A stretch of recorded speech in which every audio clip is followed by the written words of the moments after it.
ఎక్కడి నుంచి పలుకుతాము ఆ లెటర్స్ అనేటువంటిది తెలుసుకుంటే సంధి విచ్ఛేద్ సంబంధించిన దాంట్లో ఇది బాగా యూజ్ అవుతుంది. సో ఫస్ట్ కంట్ అనమాట. అంటే ఇక్కడ ఈ లెటర్స్ అన్ని దేంతో చెప్తాం మనం? కంఠం ద్వారా మనం చెప్పగలుగుతాం. ఏమిటో అవి? అ. ఈ ప్రొనౌన్సియేషన్ చూడండి. అ ఆ ఎక్కడి నుంచి వస్తుంది సౌండ్? కంట్. ఈ స్వరాలను మనం ఎక్కడి నుంచి చెప్తున్నాము? గొంతు నుంచి చెప్తున్నాం. అలాగే స్పర్శ వ్యంజనాలు ఎక్కడి నుంచి చెప్తున్నాం? వీటికి సంబంధించిన లెటర్స్ ఏమేమి చెప్తున్నాం చూడండి. ఈ ఫస్ట్ లైన్ ఏదైతే ఉందో ఖ, ఖ, గ,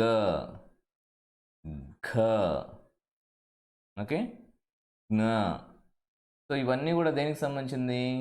కంఠంలో ఆ ప్లేస్ నుంచి మనం చెప్పేటువంటిది. అ అ పలికి చూడండి. క, ఖ, గ, ఘ, జ్ఞ. సో ఇవన్నీ కూడా దేనికి సంబంధించినటువంటిది? కంఠం నుంచి ప్రొనౌన్స్ చేసేటువంటిది. అంటే అన్నీ ఒకే ప్లేస్లో ఉంటుంది. అందుకని సంధి జరిగినా కూడా చూడండి, ఒకటి మూడుగా మారడం, అంటే కచ్చడ తపాలు గజడ దపాలుగా మారడం అని వినుంటారు మీరు. అంటే ఇక్కడ అర్థం ఏంటి? ఇక్కడ ఫస్ట్ లైన్ థర్డ్ లైన్లో ఉండేటువంటి ఈ లెటర్స్లో మారడం. సో ఇలా మనకు వస్తుంది కాబట్టి మనం ఈ ప్లేసుల గురించి అందుకని బాగా నేర్చుకుంటే ఎందుకని సంధి జరుగుతుంది, ఏం మారుతుంది అనేటువంటిది ఇక్కడ తెలుస్తుంది అనమాట.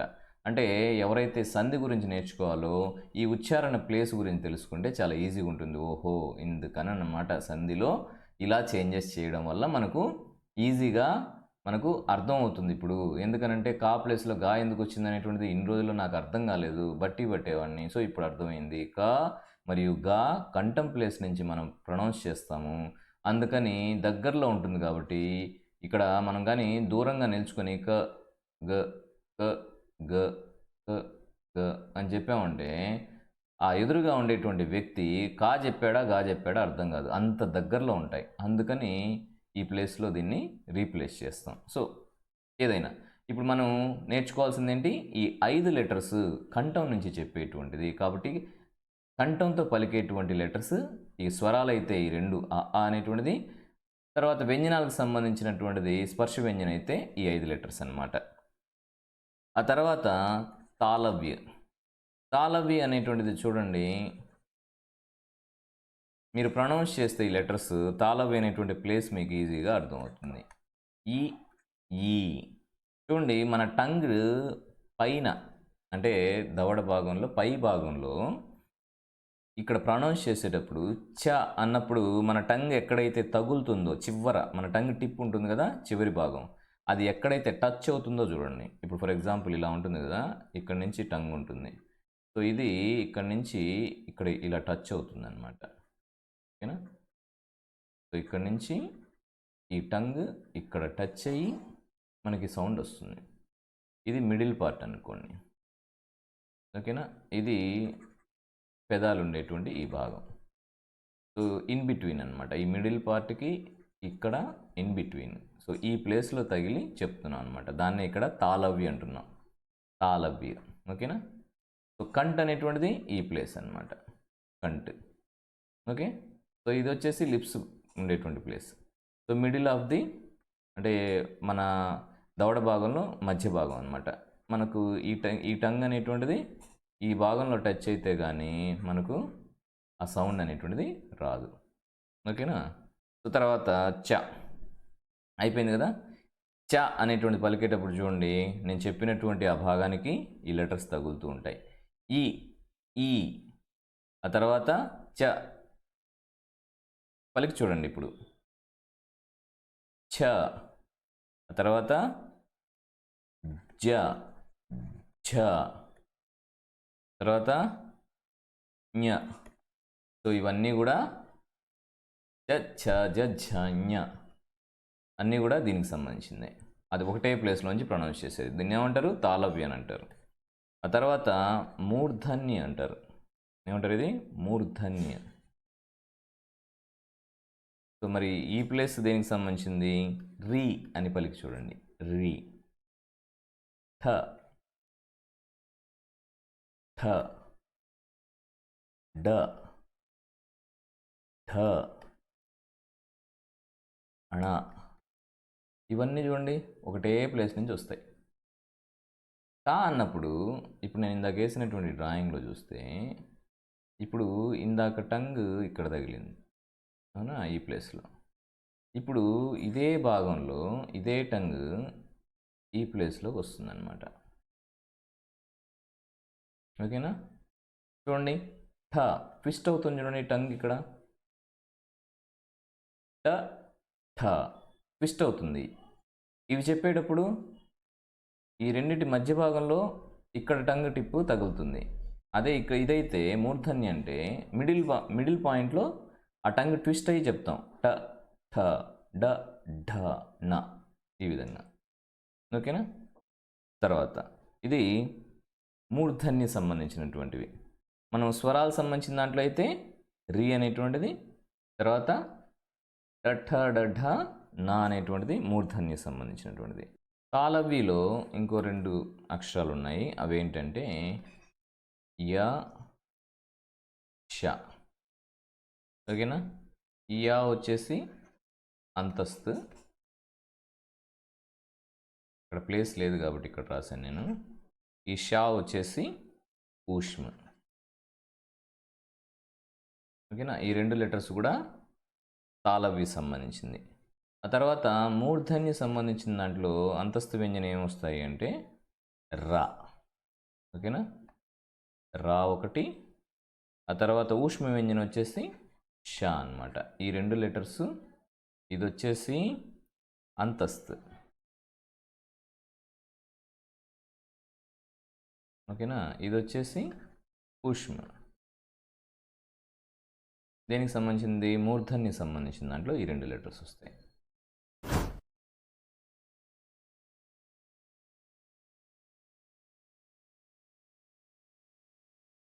దంత్య. వీటికి సంబంధించింది ఏంటి అంటే త థ ద ధ న ల స. ఓకేనా? సో ఇది అంతస్తు వ్యంజనం సంబంధించిన దాంట్లో, ఇది ఊష్మ సంబంధించినటువంటి దాంట్లో, ఇది స్పర్శ వ్యంజనం సంబంధించిన దాంట్లో. దంతి వ్యంజనం అనేటువంటివి ఇక్కడ ఉండేటువంటి ఈ ప్లేస్ నుంచి ఇక్కడ టీత్ అనేటువంటిది ఉంటాయి కదా, ఈ టీత్కి ఈ టంగ్ అనేటువంటిది టచ్ అవుతూ ఉంటాయి. ఈ టంగ్ టచ్ అయినప్పుడు వచ్చేటువంటి సౌండ్ అన్నమాట. సో ప్రొనౌన్స్ చేసి చూడండి, మీకు త థ ద ధ న ల స. ఇవన్నీ కూడా దంతాలకి పై భాగం అంటే దాని ముందు భాగంలో టచ్ అయ్యి చెప్పేటువంటిది, అందుకని దంతి అన్నారు. ఆ దంతాలకు సంబంధించిన కొద్దిగా పై భాగంలో దంతానికి టచ్ అవ్వడం, సో ఇంచుమించు అక్కడే ఉంటుందన్నమాట.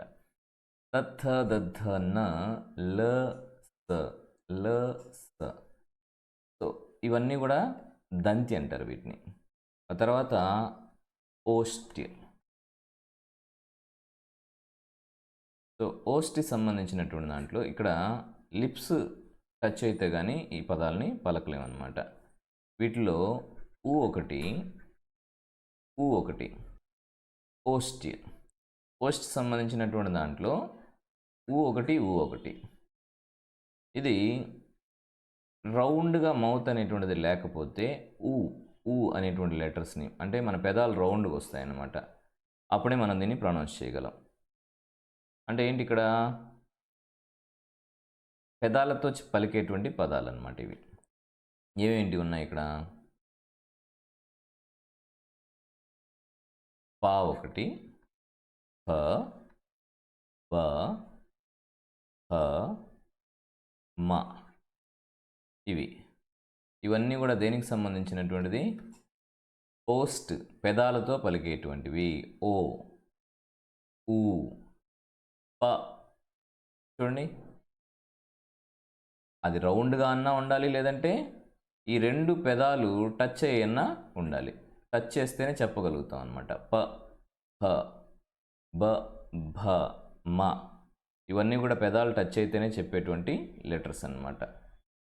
తర్వాత నాసిక్య, అంటే ముక్కుతో పలికేటువంటి పదాలు అంటాం కదా, వీటిని నాసిక్కి అంటాం. ఇక్కడ జ్ఞ అనేటువంటిది ఒకటి, జ్ఞ అనేటువంటిది ఒకటి, నా ఒకటి, అణ ఒకటి, మా ఒకటి. ఇవన్నీ కూడా అనునాసిక్ అంటాం కదా, దీని పేరే అనునాసిక్ వ్యంజనం, అంటే ముక్కుతో పలికేటువంటి పదాలు. అందుకని దీన్ని నాసిక్కి అంటారు. అంటే మనం చెప్పేటప్పుడు మౌత్ నోస్ రెండు యూజ్ చేయాలన్నమాట ఈ ప్రొనౌన్స్ చేసేటప్పుడు. అందుకని వీటిని నాసిక్కి వ్యంజన్ అని అంటారు అనమాట. నెక్స్ట్ దంతౌస్ట్, అంటే ఇక్కడ దంతాలని వాడుతాము, ఓస్ట్ పెదాలని వాడుతాం. అందుకని దీన్ని దంతౌస్ట్ అన్నారనమాట. ఏంటి దంతౌస్ట్ సంబంధించినటువంటి పదం అంటే ఇక్కడ వా ఒకటే వస్తుంది ఇంట్లో, వా. ఇది దంతౌస్ట్. ఓకే, దీంతో మనం వా అన్నప్పుడు పెదాలు పళ్ళతో రెండిటితో చెప్తాం అనమాట. దంతు ఉంటుంది, ఓస్ట్ ఉంటుంది, పళ్ళు వెళ్ళి పెదాలకు తగులుతుంది అనమాట. సో వా అన్నప్పుడు చూడండి, వా వా వా, కింది పెదానికి పై పళ్ళు వచ్చేసి టచ్ చేస్తేనే వా అనేటువంటి లెటర్ వస్తుంది, వా. బాగా గమనించండి. సో ఇది దంతోస్ట్. ఆ తర్వాత కంట్ తాళవ్య. సో కంట్ తాళవ్య అనేసరికి ఇక్కడ ఏ మరియు ఐ ఈ రెండు లెటర్స్ కంట్ తాళవ్య, అంటే గొంతుతో చెప్తాము. తాళవ్య అంటే ఏందో చెప్పాము కదా, పై భాగానికి సంబంధించినటువంటి మధ్య భాగానికి మరియు ఇక్కడ పంటికి సంబంధించినటువంటి పైన ఉండేటువంటి భాగానికి మధ్యలో ఉండేటువంటిది. కంటోస్ట్య అంటే వీటిలో కంఠంతో పలుకుతారు, ఓస్ట్ అంటే పెదాలతో పలుకుతారు.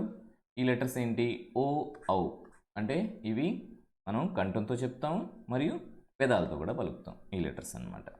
ఇది